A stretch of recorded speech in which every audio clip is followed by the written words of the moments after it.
Ephesus. Yeah, I've been there. I've been to Ephesus. That was the most amazing place ever. Yes, it is. It's really spectacular. You're right.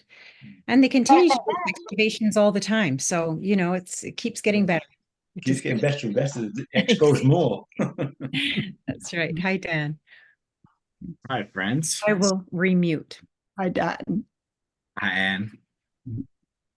Yes, I clicked on the recording of last week, and I was watching that, thinking, here we are, thinking, no one's responding. It seems a bit odd. And then I realized I was watching YouTube. So,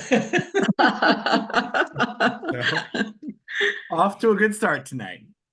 How about this coming at 7 o'clock? Oh, man, I couldn't believe it. I didn't know how to do this, Jim. Because those links, are side by side. So you got to be, so reminded there when you click the right link. Well, here we are. We made it in the end. It's good. Yeah, I don't. Does it work for you there, Annette and Jim? Can you see that okay? Success for you? Oh, you can see me. I was just trying to work it out. I can't. Yeah, I can. I need to enlarge you, but I'm having a problem. I can only see your glasses. Oh, well, I can't hear you. Can you hear? We can hear Can you. you hear Yeah. us? Yeah. Oh, I might. Oh boy, what? I might just Can you mark hear you us? on. Yeah. Yeah. But I think You maybe may your need to sound's keep not your working. volume on. Yeah.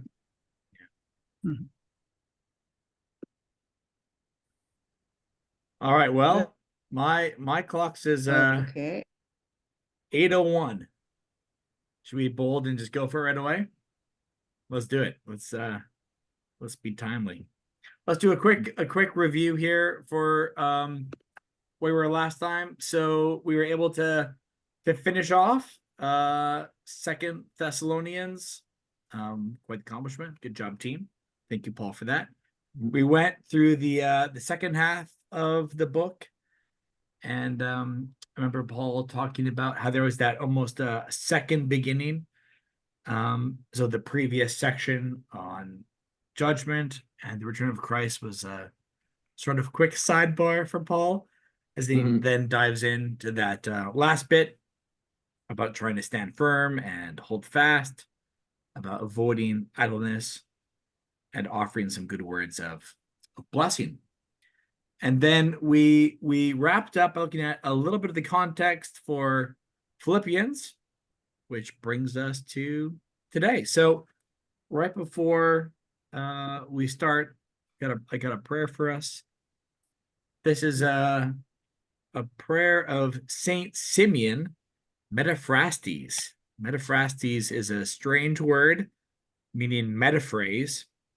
It refers to a literal translation, word by word or line by line. So Simeon Metaphrastes was famous for recording the lives of the church fathers, recording their words and their stories line by line. He was a well-known scribe from Constantinople, or modern day Istanbul. So here's a prayer from Simeon Metaphrastes.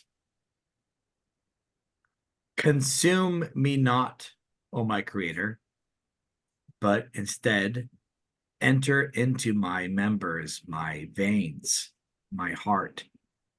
Consume the thorns of my transgressions. Cleanse my soul and sanctify my reasonings. Make firm my knees and body. Illumine my 5 senses. Nail me to the fear of you. Always protect, guard, and keep me from soul-destroying words and deeds. Give me understanding. Show me to be a temple of your one spirit and not the home of many sins. May every evil thing, every carnal passion flee from me as from a fire, as I become your tabernacle through communion with you. For you are the only sanctification. You are the light of my soul, O good one. And to you, my master and my God, I give glory day by day. Amen. So with that fiery prayer. Amen. Let's kick it off with you, Paul, with the book of Philippians. Awesome. Thank you so much, Dan. Lovely to see you all again this evening, friends. Thanks for coming. I've got to say, Dan, that's a good source of prayers that you have. You keep coming up with really good ones, and people we don't usually hear about. Some guy called Metaphrastes. Hey, Who you ever knew? heard that word? That was a new word for me today. So look at that. Oh, great. Yeah. Well, friends, this is great. I'm really excited that we are going to look at Philippians, and to frame our entry into Philippians, I want to take us back a bit. For the first few weeks of our class, we've been talking about Thessalonians. But of course, Paul was in Philippi just before he was in Thessalonica.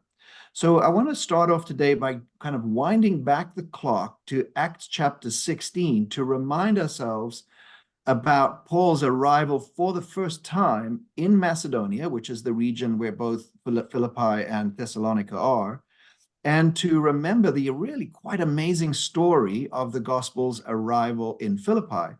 And one of the reasons to do that is because we actually meet some individuals in that part of the story, and the letter to the Philippians is written to people in Philippi. So it could be that some of the people mentioned in Acts chapter 16 are in fact still in that community when Paul, some years later, writes this letter to them. So it seems like a good place to start. And it's a very interesting letter it's an interesting story because it helps us to get some context for some of the themes and kind of emphases that we find when we get to the letter. So there's lots of reasons why it's important for us to start thinking about this letter by looking at Acts first of all. So I want to go back to Acts chapter 16, and those of you who joined with our study on Acts, you'll remember that we've covered this before, but it's always good to refresh these things, especially such an interesting and important part of the story. So if you go to Acts chapter 16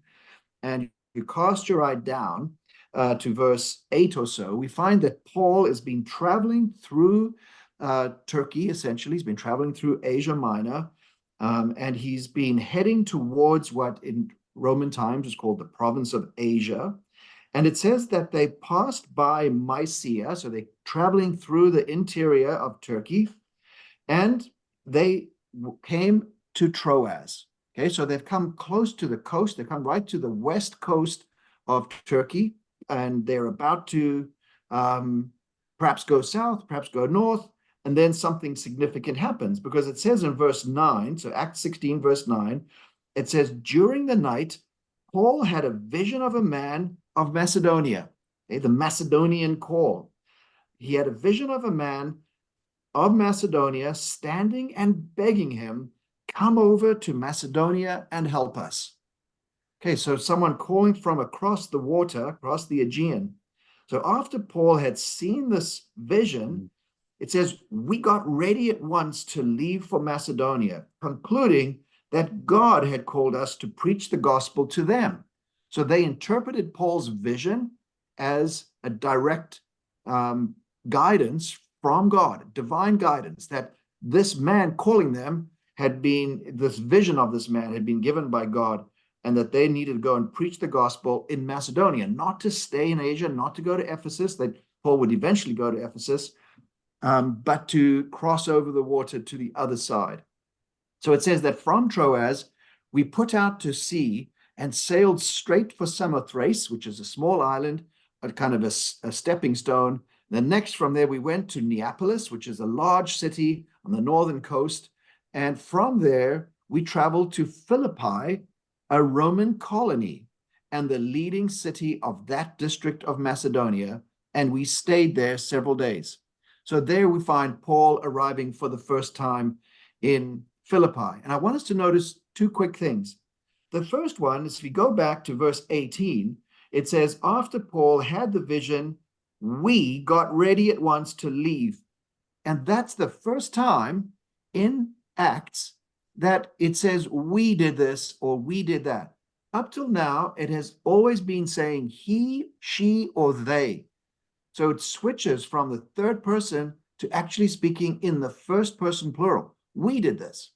And this is one of the so-called we passages of the book of Acts, where the narration is in the first person, which gives you the impression that for this part of the story, the narrator is one of the characters. So without naming himself, Luke seems to be here.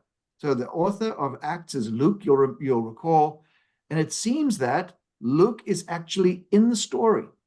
We don't know how that came about. He doesn't explain it, but we've got a first-person narrative. And so it's interesting that the story of Paul being in Philippi is all told from this point of view of someone who's right there in the story, not just a related story, not just kind of saying what happened to other people, because Luke tells us that he did research and he spoke to eyewitnesses and he gathered stories. But for this part of the thing, he's actually a part of it. So, and then you'll see at the very end of chapter 16, if you just drop your eye right to there, it says, the very last phrase of chapter 16 says, then they left. And so it's no longer first person plural after this. It then says, Paul and his companions, they went to Thessalonica and various things happened. It's not a we passage anymore. So the narrator, all through chapter 16, is in the story, or he's kind of behind the scenes. And so that has led to the theory that Luke came from Philippi or nearby. So whether it was Troas, because that's where he first joined, or in fact, some people have suggested that Luke was kind of part of the push to come over to Macedonia and help us. But not just that, because Paul had a vision. But it's interesting just to notice that.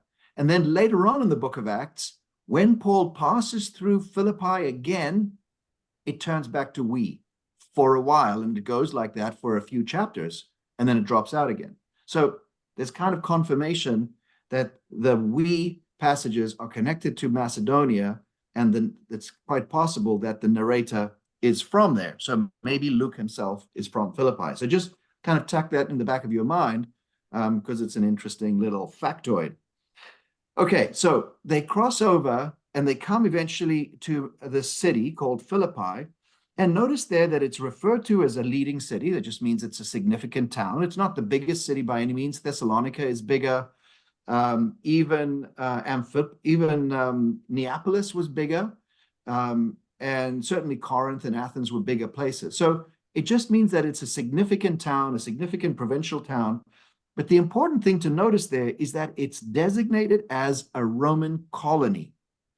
That's important because not all the cities were Roman colonies. That's a unique status that certain cities were given by official declaration. And what it often means is that it's a city in which there are lots of veterans. So army retirees get given a place to go and live. You do your time in the army, and if you survive, you get given a kind of a military pension, and you get given citizenship to go and live, not in Rome itself, but in a Roman colony. So it would be a city that was very self-consciously styling itself on Roman law and on Roman practices and Roman kind of ethos. So when Paul goes to Athens, it's a Greek city. Even though it's in the Roman Empire, its culture is Greek. Same thing about Corinth. It's got a Greek underlying culture. But Philippi is a place that wants to be thought of as Roman. Okay, so there's specifically Roman practices there, Roman kinds of officials and magistrates, Roman rules about things. And it's one of the reasons why Paul runs into trouble when preaching the gospel, because there's this idea that somehow the gospel is a provocation to the rulership of the emperor. So this idea that Jesus is another king and that sort of thing is more provocative in Philippi than it would be in some other places. And also the issue of Roman citizenship will come up. We'll see a little bit later on. Paul will say, hey, how come you threw me in prison when I'm a Roman citizen? Because Paul had his Roman citizenship from another town called Tarsus. So Paul had Roman citizenship and he ought to have been treated properly, but they assumed he wasn't a Roman because he was a Jew from another place. Their prejudice made them not look into his status, and they got spooked by that. They were alarmed, it says, by the fact that they had treated a Roman citizen in the way that they had. So just tuck that in the back of your mind, because it's an important part of the story. And we'll see when we get to the letter, when Paul writes to the Philippians, he reminds them that their citizenship, he uses the word citizenship, and he says, your citizenship is in heaven. So, just kind of keep that in the back of your mind. These are people for whom their civic status is kind of a big deal. It's part of their identity, because they are members not just of a Greek city, but of a Roman colony. So in Paul's typical way, he tries to find a Jewish community on the Sabbath day. So it says, on the Sabbath, we went outside the city gate to the river, where we expected to find a place of prayer.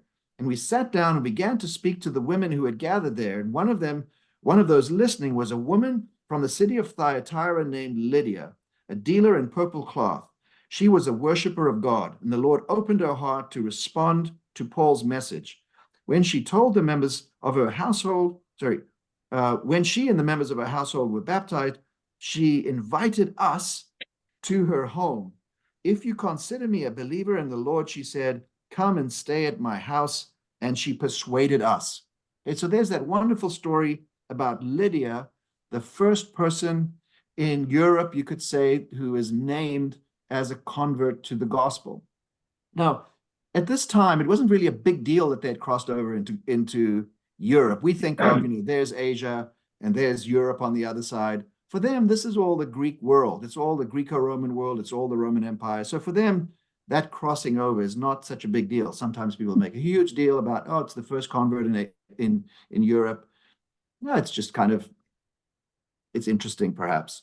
But so notice how it says that he went outside of the city gate expecting to find a place of prayer. One of the reasons why he went outside the city gate is that because as a Roman colony, they probably had rules about which kinds of religious temples were allowed to be inside the gate and which ones had to be outside.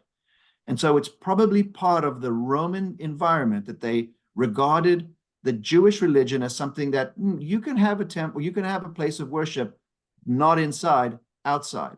Okay, so that's one thing that's interesting to notice, that in this town, the Jewish community isn't fully inside. They're regarded as a foreign cult. Okay? The Romans were quite ethnocentric, not sort of racist in the way that we think of, because it wasn't based on sort of skin color and that sort of thing, but they had a sense of ethnic superiority, and they certainly believed that the Romans were better than everyone else. Of course, the Greeks thought the Greeks were better than everyone else. So there's kind of vying ethnocentricities, you could say. And of course, the Jews also spoke about Jews and Gentiles, which is a way of saying Jews and everybody else. So, this is kind of the way they thought about things. But from the point of view of a Roman colony, the Jewish community was expected, if they were going to have a place of prayer, it would be outside of the city. But notice how Paul, the book of Acts, doesn't use the word synagogue here. It says place of prayer, which is a much more sort of non-specific term. A place of prayer could be a building, or it could just be a patch, just a spot, a picnic spot. It's unclear whether there was a building there. But it's interesting that it's not a synagogue. And so many people think that there wasn't actually a proper Jewish community in Philippi. And so when Paul went to the place of prayer, what did he find there? He found Lydia, who's described as a worshiper of God. That's a term that we find throughout the book of Acts for people who are drawn to the Jewish way of life and Jewish scriptures, and are, you could say, almost on their way to becoming converts, but they're not fully converts to Judaism. And that's the person that Paul meets there. So it's quite possible that this place of prayer was a gathering of people like Lydia who were interested in the Jewish scriptures and the Torah, but were not themselves Jews, and that there wasn't, in fact, a synagogue in Philippi. With all the other places where Paul goes, like in Thessalonica, where you'll get next, it says right away he went to the synagogue. when he gets to Berea, went to the synagogue, right? And before this, when he was in Derbe and Lystra and Iconium, always the synagogue. Philippi is different. It's a Roman colony, and there doesn't seem to be a Jewish synagogue there. Instead, there's this informal gathering place where people like Lydia, who are kind of, you could say, Jewish adjacent, that is, they're interested in Jewish things, but they don't have a formal gathering place. And so it was often in these early days among those people who were drawn to the Jewish scriptures, to the Torah, among whom the gospel really took on. It caught hold. There was a power. The gospel appealed to them in a powerful way. And so Lydia is an example of that. And we find other examples. It references people like that, God-fearers or worshippers of God, not specifically Jews, but they're not just bracketed as sort of as pagans, people who are worshiping idols, right? They're kind of in between. And that's the kind of person that Lydia appears to be. But Lydia is a merchant, and she comes from across the water, back from where Paul has just come from, down south from Troas. If you look on your map, you'll find Lydia is a region. So her name is Lydia, but she's from Lydia. She's from a town called Thyatira, which is one of the churches that's mentioned in the book of Revelation. Thyatira is in the region of Lydia, and she is a seller of luxury goods that have been dyed purple. Okay, so purple was a particularly high-class sort of luxury good. Colors, dyes were precious things in the ancient world, and certain colors were particularly expensive because they came from particular, whether it was clams or rocks or specific local ingredients. And so purple garments are associated with wealthy people and with royal people and so on. And it has to do with how difficult it was to acquire that color. Okay, they didn't have synthetic colors. Colors were made out of real substances. Okay, so she is a merchant or a trader. You could say that she's a business person, and she is probably traveling back and forth between Philippi and her hometown of Thyatira. So it's not clear whether Lydia would have remained in Philippi or not. It's possible that she was a permanent member of the community there, but it's also possible that she was traveling back and forth, kind of like Roy lives in one place half the year and somewhere else another part of the year, doing business in one place, then coming back. So this was a common practice of, merchants, traders, people that were doing work. They were often on the move, and they often had a whole entourage, a kind of their household, which would include servants, even slaves, as a part of their work. So that's the kind of a person that Lydia is. She may well have been fairly wealthy because it does reference her having her own house. So even if she is traveling back and forth, she's got a place. And at the end, she talks about her inviting the apostles into her home. Okay, so there is our first member of the Philippian community. I'll just pause there real quick. I've said a lot of things. Any thoughts or questions about any of that?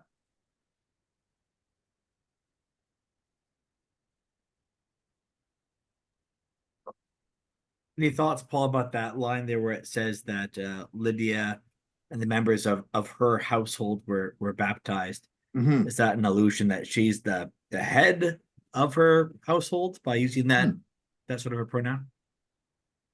Yeah, she may well be. I think it's quite possible. And you find through it's an interesting fact about Macedonia that women had an elevated status compared to other parts of the Mediterranean world. And you find a reference throughout this part of the book of Acts to leading women. So in Thessalonica, it says that there were lots of people and not a few leading women. And it says the same thing in Berea, not a few leading women. And also in Athens, there's a reference to someone called Damaris, who is also a named woman in the community. So it's quite possible that she was regarded as a substantial individual. And when it references her household, It doesn't necessarily mean that there isn't also a husband, but it means that she's regarded as a substantial individual, probably a person of means, and she's one of these leading figures in her own community. And so it shows you there are women in Paul's movement. Sometimes people think that Paul was kind of misogynistic. I don't believe he was at all. I think he was very welcoming to leading powerful women in his movement. Okay, shall I just carry on then?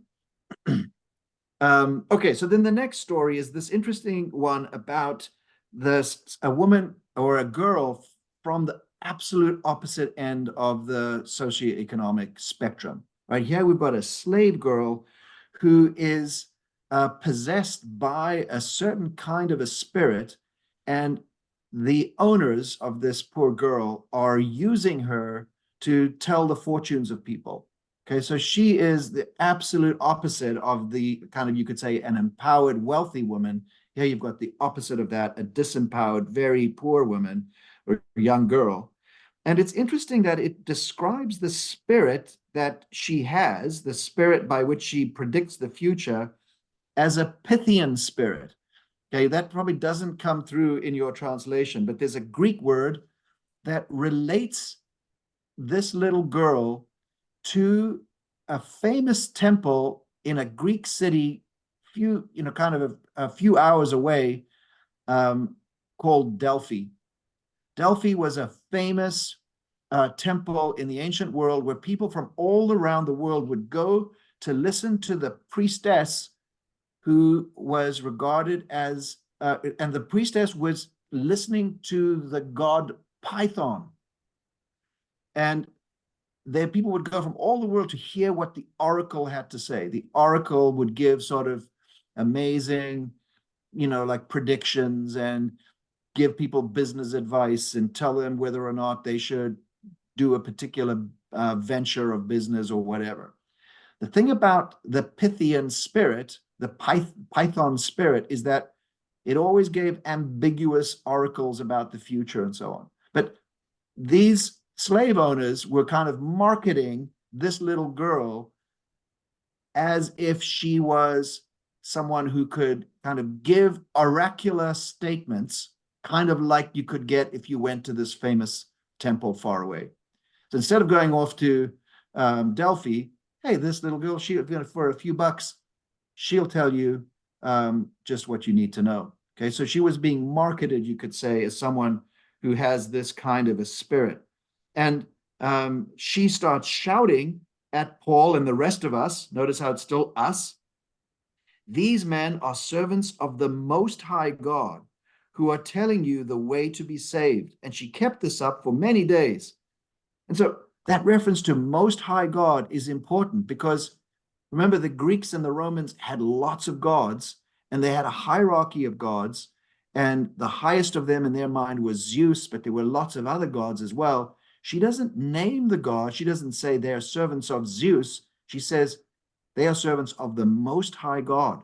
So that's an interesting statement. It kind of leaves open what is the identity of the Most High God. And she doesn't just name that high God as Zeus. Finally, Paul gets annoyed at this constant shouting, and then he casts out the demon. In the name of Jesus Christ, I command you to come out of her. At that moment, the spirit left her. When her owners realized that their hope for making money was gone, they seized Paul and Silas and dragged them into the marketplace to face the authorities. And they brought them before the magistrates and said, these men are Jews. See, they don't think they're Romans. They think they're Jews because they are Jews, of course. They are throwing our city into an uproar by advocating customs unlawful for us Romans to accept and or practice. See, they think of themselves as Romans. They've got Roman citizenship. And so they're protecting their Romanness. And they're saying, I mean, they're using it as a pretext, of course, because they've just lost the source of revenue. But their charge against Paul and Silas is that they are advocating customs that are unlawful for us Romans to accept or to practice. So saying that the Christian gospel is an unlawful thing. It's not us, it's not Roman, therefore it needs to be rejected. So it doesn't say specifically that the girl becomes a Christian. So there's a kind of a question mark around this community. Does she get converted? It doesn't say so. It doesn't say that she doesn't. So you can ponder that for yourself. But it's possible that she became a part of the Christian community, but Acts doesn't say. So then it says that the crowd joined in the attack against Paul and Silas, and the magistrates ordered them to be stripped and beaten with rods. So this is terrifying and awful and life-threatening, and these kinds of events could kill you. And so this is, it's easy to just pass over these moments, but Paul and Silas are beaten with rods. They're stripped and beaten.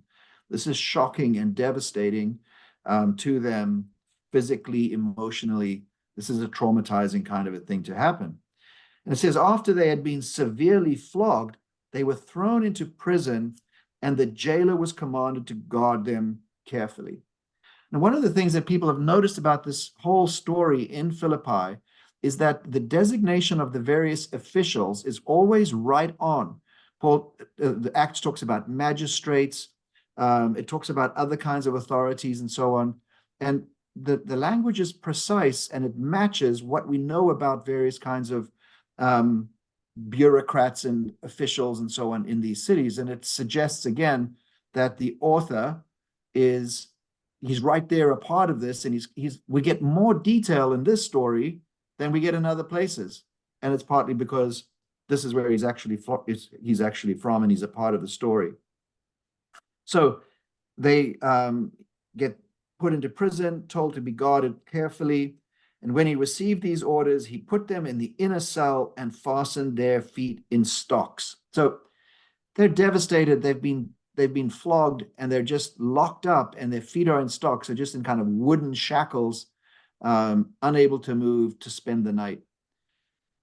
In the ancient world, prisons were more like holding tanks, like they were places where you were kept overnight in terrible circumstances. Sometimes it could be a long period of time, but typically you were waiting for trial or for execution. Prisons in the ancient time in the Roman Empire weren't really like we would think of as, like big walled places, we could walk around, you could spend lots of time. They didn't have long prison sentences like we have. Prison sentences were just for like waiting to see if you were going to get executed or not. And then, or if you weren't executed, you would be maybe sold into slavery or sent into exile or fined. They didn't have a system of long-term incarceration like we would think of, where you would say get a sentence of 10 years in jail. That didn't happen. So overnight is a kind of a typical kind of thing where you're waiting to see what's going to happen the next day. They've already been flogged. Presumably that's their punishment. One night in jail, they're either going to let them go or something worse is going to happen to them. Then, of course, something intervenes. This amazing story when it says about midnight, Paul and Silas were praying and singing hymns to God, and the other prisoners were listening to them. Suddenly, there was such a violent earthquake that the foundations of the prison were shaken. At once, all the prison doors flew open and everyone's chains came loose. The jailer woke up, and when he saw the prison doors open, he drew his sword and was about to kill himself because he thought the prisoners had escaped. Because, see, this prison guard is kind of a free agent.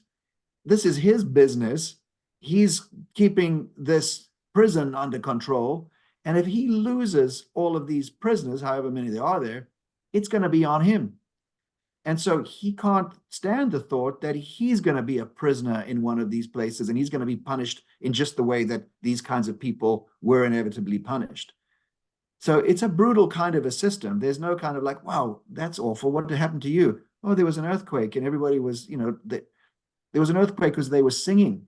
Would be kind of a hard story to buy. And he knows that his life is forfeit, that this is the end of the road for him. But Paul shouts, "Don't harm yourself. We're all here." The jailer calls for lights, rushed in, and he fell trembling before Paul and Silas, and then brought them out, and he said, "Sirs, what can I do for what must I do to be saved?" So obviously he's been moved already by their singing, then by the trauma of the earthquake, then by the the thought that I have to kill myself, and then by the amazing turnaround and relief that they're all there. And just in that moment, he comes to faith. What must I do? And they replied, "Believe in the Lord Jesus, and you will be saved, you and your household," just like in the case of Lydia. And then they spoke the word of the Lord to him and to all the others in the house. At that hour of the night, the jailer took them and washed their wounds. Then immediately he and all the household were baptized. This is quite a night. All of this stuff happens and they get cleaned up, washed up. They even get baptized. It's got to be one of the glorious nights of all of the New Testament. The jailer brought them into his house. He set a meal before them. He was filled with joy because he had come to believe in God, he and his whole household.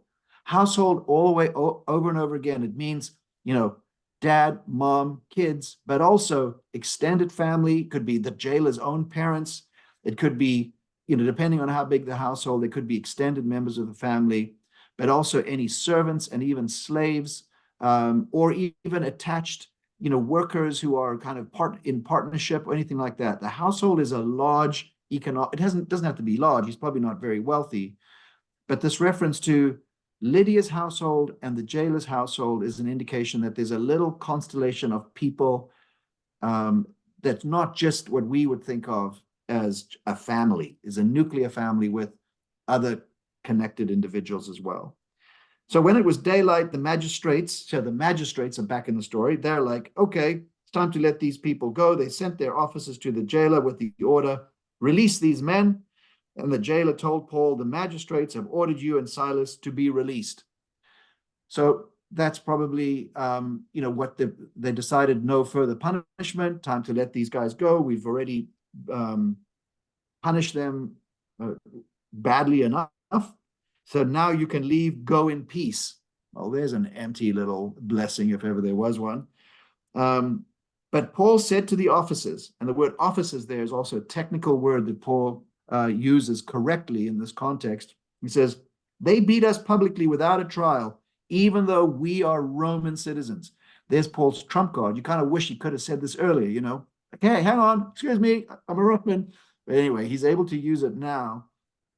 And it's the first time in the book of Acts that we learn that Paul is a Roman citizen. It's a specific status that, we find out later on that Paul got this by birth, that he was born a Roman citizen, even though he's a Jew. But you can be a Roman citizen there's a range of reasons.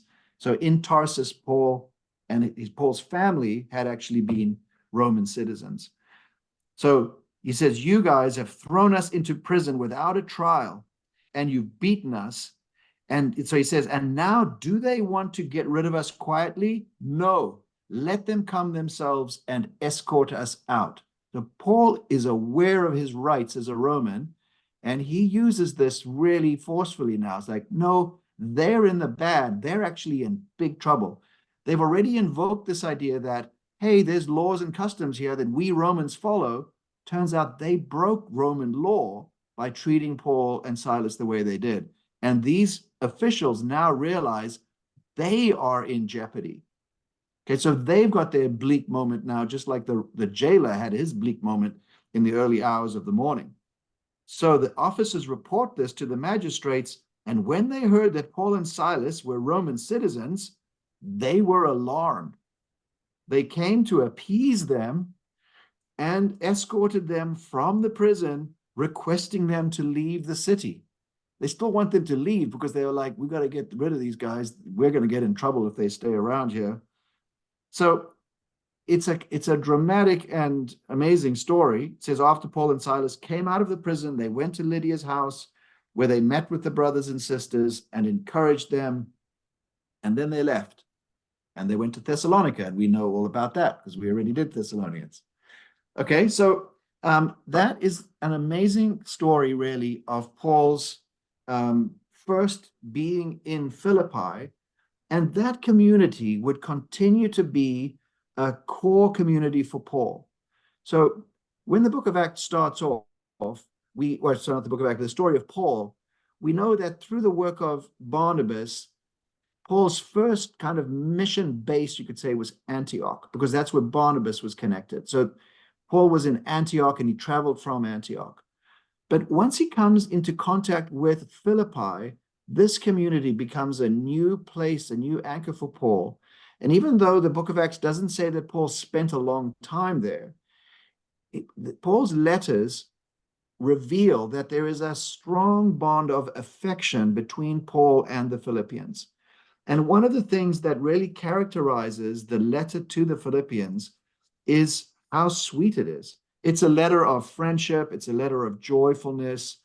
There is teaching and there is some instruction about some problems, but there's not a massive problem going on in the community. It's more of a gentle letter.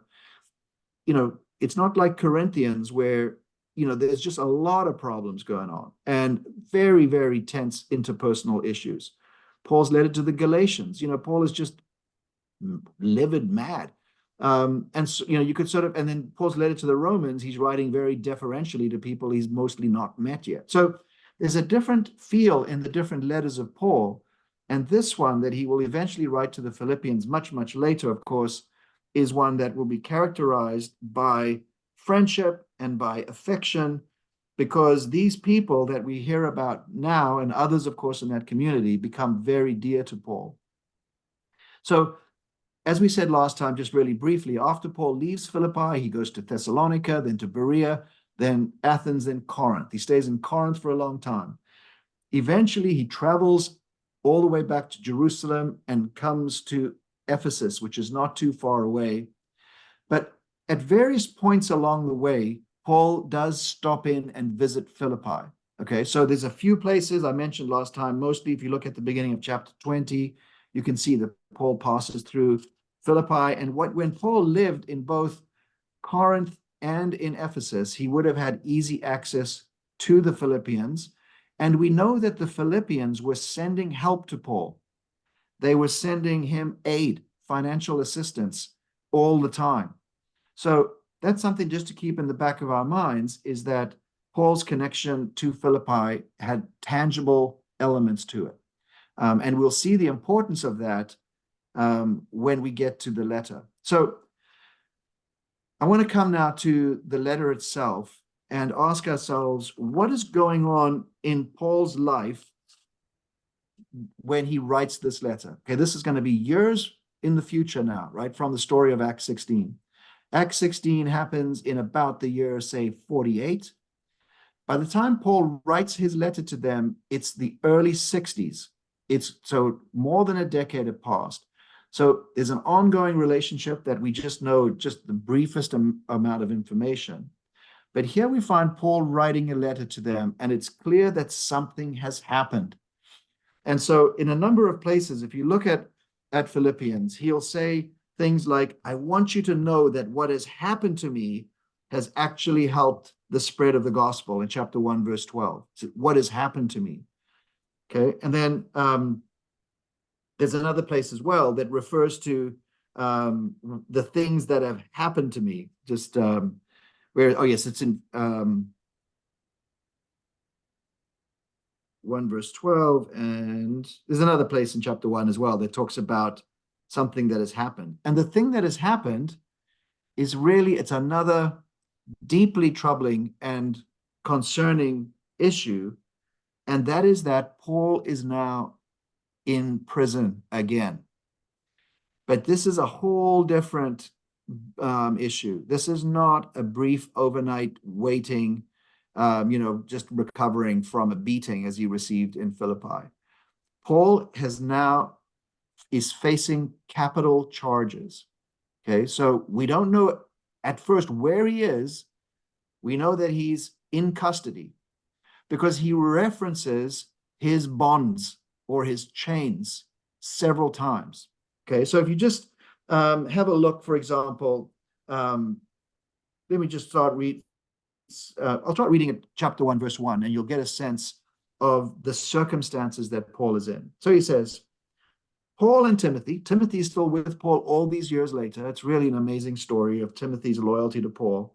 Paul and Timothy, servants of Jesus Christ, to all the saints in Christ Jesus who are in Philippi with the bishops and deacons. That's a term all by, we can talk about that another time. But so there's leaders in this church now, a long time has passed. Grace to you and peace from God our Father and the Lord Jesus Christ. I thank my God every time I remember you, constantly praying with joy in every one of my prayers for all of you. Okay, so now there's this kind of inclusiveness. He says all a lot. And there's joy. The reference to joy and rejoicing in this letter is one of the main themes of the whole thing. He says, because of your sharing in the gospel from the first day until now. Okay, they've been sharing with him in the gospel. Not just that they believe the gospel together, but they are partners with him by their financial support and their connection to him. So I am confident of this, that the one who began a good work among you will bring it to completion by the day of Jesus Christ. It is right for me to think this way about all of you because you hold me in your heart, for all of you share in God's grace with me. It's so beautiful. There's the confidence in how the work that's begun is continuing and will come to completion. And it says, you hold me in your heart and you share God's grace. But then notice the next bit, both in my imprisonment and in the defense and confirmation of the gospel. So Paul is in prison, but the reference there to a defense is very important because it suggests that Paul has been on trial, and we'll see that there's a sense there's going to be another trial. It's like he's in between trials. That's why he's being kept there. The final decision hasn't been made yet as to what's going to happen to him. Okay, so it uses the word apologia for defense, apology. But apology in the old-fashioned sense, the long ago kind of Greek sense, like, Socrates wrote a book called, there's a book called The Apology of Socrates. He never said sorry once. He gave a defense of himself, right? That's what the word apologia means. Paul made a defense of the gospel. So Paul has been on trial and he's awaiting another trial. So there's theories I can get into about where Paul is in terms of what city he's in, but he's in custody. Okay, so he says, "For God is my witness, how I long for all of you with the compassion of Christ Jesus. And this is my prayer, that your love may overflow more and more with knowledge and full insight to help you to determine what is best, so that on the day of Christ you may be pure and blameless, having produced the harvest of righteousness that comes through Jesus Christ for the glory and praise of God."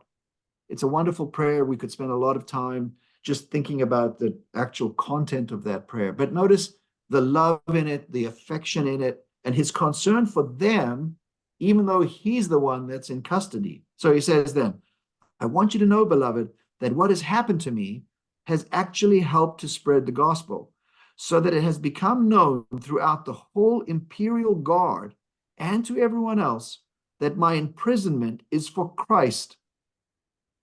Okay, so because he's been on trial and he is given a defense, and no doubt he's talking to the people around him, he says that the whole imperial guard they all know that I'm here because of Christ.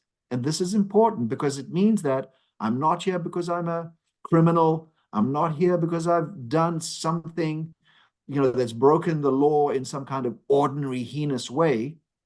But I'm here for specifically because of the gospel and because of Christ. And that reference to the imperial guard is very important. He uses the word praetorium. The praetorium is the term that was used for the armed soldiers who were stationed in the emperor's palace. Okay, the praetorium is a specific guard. This is like the Secret Service. It's a large military attachment that's connected to the palace. So that suggests that Paul is actually in Rome itself. That's not an absolute done deal, because there were also other buildings called praetoriums, and Herod even had a praetorium in Caesarea.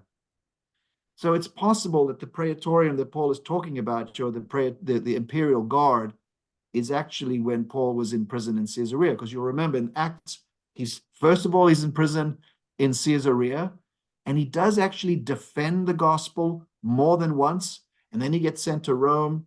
So it's possible that Paul is in Rome.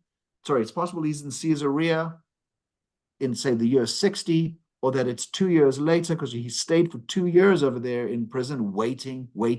They were trying to, they wanted him to, basically, they kept him in prison for 2 years because they wanted him to pay his way out, to, for his supporters to spend a bunch of cash, but they never did. And Paul appealed again on the basis of his Roman citizenship to go to Rome and to face trial there.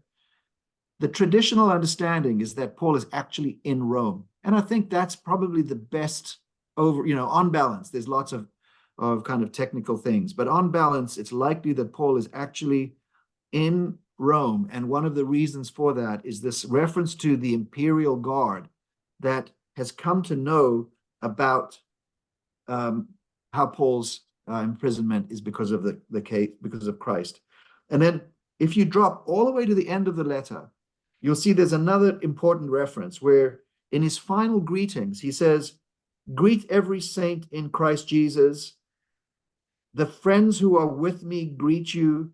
All the saints greet you, especially those of the emperor's household." So the emperor's household there is not just it's not a reference to the personal family of the emperor. It's talking about the staff who are taking care of the palace. That's the household. Okay, just like the Lydia had a household and the jailer had a household. Well, now we're at another whole level of household. So people in the emperor's household, so you could say on the staff, they are believers. They are believers right in the imperial household, and they are among those who are sending greetings to the Philippians. In a strange way, this letter would have really encouraged those Philippians because they're Roman citizens, and they'd like, wow, people in Rome know about us, and they're sending greetings. But then they'd say, but keep it quiet. We don't want them to know that Paul is in prison. But he says, don't worry. They know that I'm in prison because of the gospel. Okay, so, not for being some kind of a criminal. This is very important to notice for this. So Philippians is what we call a prison letter. Okay, there are other prison letters. Ephesians, Colossians, and Philemon are prison letters. But here we see that Paul is writing from a place where he is on trial. He's waiting for what's going to happen next. And it's very serious. So Paul is actually contemplating the possibility that he is going to be executed. Okay, that comes through quite clearly, for example. So he says at the end of verse 18, it's amazing that the spirit of Paul, he says, "Yes, I will continue to rejoice, for I know that through your prayers and the help of the Spirit, Jesus Christ, so the Spirit of Jesus Christ, this will result in my deliverance. It is my eager expectation and hope that I will not be put to shame in any way, but that by my speaking with boldness, Christ will be exalted now as always in my body, whether by life or by death." That Paul he doesn't know how this is going to turn out, but he does know that Christ is going to be exalted now as always in my body. So for Paul, his life is lived in the body, of course, and whichever way this goes, I am serving the Lord and he is being exalted. So then this beautiful statement in verse 21, "For to me, living is Christ and dying is gain." His whole life is about Christ. And if he dies, it's all the more so, because it's just more Christ, closer to Christ, deeper in with Christ. "For me to live is Christ, to die is gain." If I am to live in the flesh, that means fruitful labor for me, and I do not know which I prefer. I am hard pressed between the two. My desire is to depart and be with Christ, for that is far better. But to remain in the flesh is more necessary for you.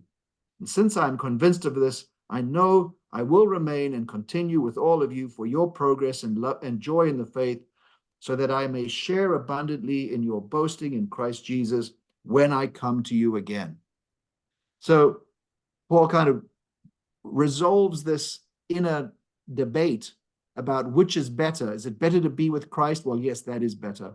But I think Paul says, I'm sure, because you still need me and because I can still serve you, that I will in fact continue on in the flesh, and I'm going to come and rejoice with you, and we're going to, exult together the next time I see you. So there's a little bit of hopeful speech on Paul's part.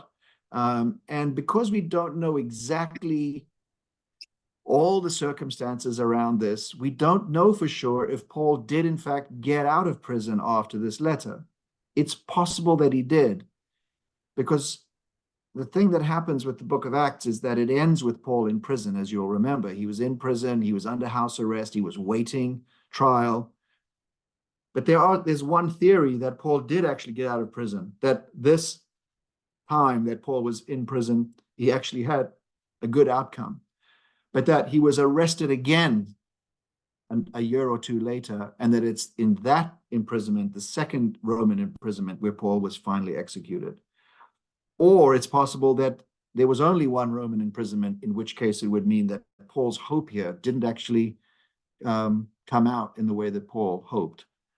But it's amazing to see Paul's faith, his positivity, his affection for the people that he's writing to, and his clear statement that his whole life is about Christ, and that he doesn't fear death, because to die is to be with Christ, and his whole life is to be with Christ. So for him, there's a continuity from life and death, except that this life is about service, and because they need him to keep serving, he feels sure that that's what's in fact going to happen. So it's an amazing insight into Paul's faith, into his love for these people. And as we see, we'll go along, I'll point out a few other things as we go along. It's a reciprocated love. They care for him, they support him, they've been caring for him even while he's been in prison. But I'll just pause there and see if there's any thoughts or comments about what we've said up till now. I have a question Yes. about in like verse 15, 16. It seems that he's judging the motives of other people who are. Yes. I skipped over that bit, so I'll come back to that. So there is a problem that Paul has. Remember, so if you go back to the book of Acts, remember, why does Paul get thrown into prison? It's because there are opponents. And here and so the opponents are not only the non-believing Jews, but there are also Jewish Christians. Paul is a Jewish Christian, but other Jewish Christians who are convinced that Paul's gospel is not right. Right? So Paul has got a gospel that says you don't have to obey the law. Other people are saying you do have to obey the law. You have to be fully a convert to Judaism. And so what Paul is saying in that section is that they are taking advantage of his imprisonment to undo his work. And we know that people went to Galatia, for example. Paul wrote to the Galatians to say, don't change the gospel that I preach to you. Don't listen to another gospel. And to the Corinthians as well. He warns them against people that are claiming connections to be important. He says these so-called super apostles, they mean nothing. So there are rivals to Paul. And what Paul says here is, well, whether they are doing it for good purposes or bad purposes, if they're preaching the gospel, if at least there's a kernel of truth, then I'll be satisfied with that. So he kind of allows that there's some truth in what they're saying, although he doesn't believe it's the full message of the gospel. So he says, I rejoice in that if Christ is proclaimed. But there is a bitter kind of aspect of this early Christian story where you've got people who opposed Paul very, very strongly. And now, while Paul is in prison, they are undermining his work. And so you'll see in chapter 3, Paul says, in verse 2, beware of the dogs. Okay, that's a pretty strong statement. Beware of the dogs, beware of the evil workers, beware of those who mutilate the flesh. And the mutilation of the flesh has to be those who are pushing circumcision. So we'll get to that later on, but it's that there's this sense of rivalry that is referenced there that is a big part of the early church's context.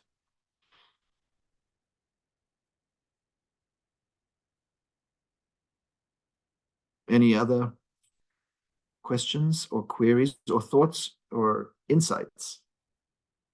I've got a few here in the chat, Paul. How would Paul have demonstrated his Roman citizenship when he was in prison there in Philippi?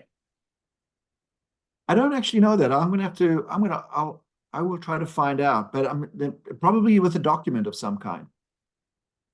I would think, he probably had some kind of a certificate, some kind of a papyrus, or maybe it was a parchment. But I imagine there was some way to demonstrate one's citizenship. But I do have a colleague who's just written a big commentary on Philippians, George Guthrie, and I will ask him that question and see if he knows. Perfect. And maybe link to that. Why Paul's request to be escorted out? What benefit does that offer him? Out of the prison, you mean? Yeah, to be or out of the city. Yeah. When he says like I'm a citizen, come and escort me out. Well, that was to come and get me out of the prison. It was like you need to come and fetch us. I think it was to show publicly, it was to demonstrate publicly that they were not in the wrong. And I think that the key part of that was in order to protect the locals who were associated with Paul, right? Because if there was the sense that Paul was a bad guy, he was thrown in prison, it would endanger everyone who was attached to Paul. So by insisting that they publicly demonstrate that Paul is in fact a Roman citizen, he's a good guy, we made a mistake, so sorry, that would be a protection to Lydia and her household and the jailer and all of those people. Anyone associated would not now be in danger by association with Paul. So this is a problem wherever Paul went. Whenever he gets run out of town, the people that remain behind face persecution. That's what happened that's one of the reasons why Paul wrote Thessalonians, was because those folks had ongoing persecution. Remember there was that chap called Jason who was brought before the council to give an answer because he had Paul and Silas and Timothy in his home. So I think it's to do with that. It has to do with protecting the safety of the Philippians themselves, those who were attached to Paul. That makes sense, yeah. Okay, here's a big question. If it had been 12 years since Paul had first been there in Philippi, and he writes this letter, clearly the imminent coming of Christ was a big focus in Paul's teaching and a big motivation for Christian living. If after all this time, and then even fast forward, after 50 years and 100 years, Christ still hadn't returned, what was the response of the church? It seems to me very understandable. People would doubt the validity of Paul's message. And if Paul could be wrong about such a big thing, would that not create some doubt in his overall teaching? Why not fall away from faith? You do find that question in the New Testament itself, right? So if you read 2 Peter, it talks about people saying, where is the promise of his coming? And so there is a pastoral concern about this very issue. And the response in that letter is to say, that it's about God's patience, and also to talk about how God's sense of time is different. It's 1,000 years is like a day, and a day is like 1,000 years. But it emphasizes the patience and kindness of God, who is seeking everyone to come to repentance. But you also see a development in Paul. Like, for example, Philippians, it talks about the ending of this age, but in a much less prominent way. And in fact, even in 1 Thessalonians, Paul is responding to them, not so much teaching the stuff about the coming of the Lord. He's clarifying things that they've asked him about. So I would argue that even in 1 and 2 Thessalonians, Paul's actual focus himself is that they would lead a life worthy of God. But they ask, well, what about this? And he says, well, you yourselves know that you don't have to worry about you yourselves know that the day of the Lord is going to come like a thief in the night. So in other words, you can't figure out the times and the seasons. I think that Paul is actually trying to distract them from obsession with details. But he definitely, when you read Corinthians and so on, the big thing for Paul in eschatology is this, is that the resurrection of Jesus means that the times of the end have begun, and that there's a new presence of the Holy Spirit in the world, and that the world is winding down. He doesn't want to get into the details about that, but he believed that the presence of the Spirit operating in the communities is the clear sign of the reality of God's purposes coming about. And Paul would never turn away from that commitment. And you see him, and I mean, certainly he believes that the age is coming to an end, that Christ stands at the end of the age, that there's judgment. But the church dealt with this issue in many ways. They talked about the patience of God, and they focused on the main message, which was to be morally alert, to be awake, to be, don't be someone who belongs to the night. But it is one of our challenges to not just kind of act as if, well, this isn't real, it's never going to happen. It's a part of Christian faith that this age is not ultimate, that it's going to be replaced by the age to come. So it is one of the ways in which they are different to us. They would have had a much more kind of visceral sense of things being right at the end. And you could say they were mistaken, but I think in the grand scheme of things, we'll see that they were right about the fact that the age was coming to an end and God's new purposes had begun. But it is one of the interesting ways in which those times were different than ours, for sure. Thank you. That's great. Any last questions that might emerge for folks?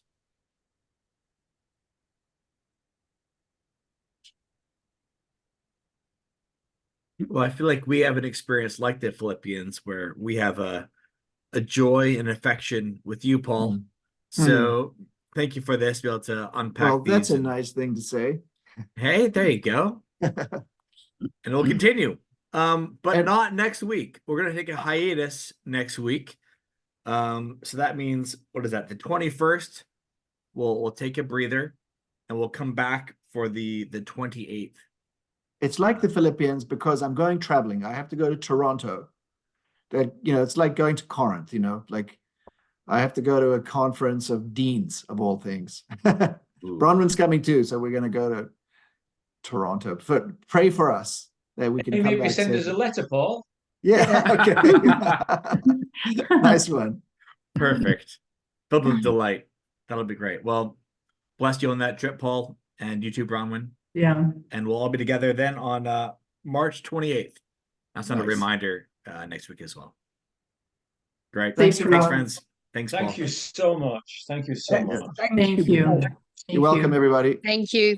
Thank you, Paul. Thank Thank you so much. Thank you so much. Thank Great. you. See you in a couple of weeks.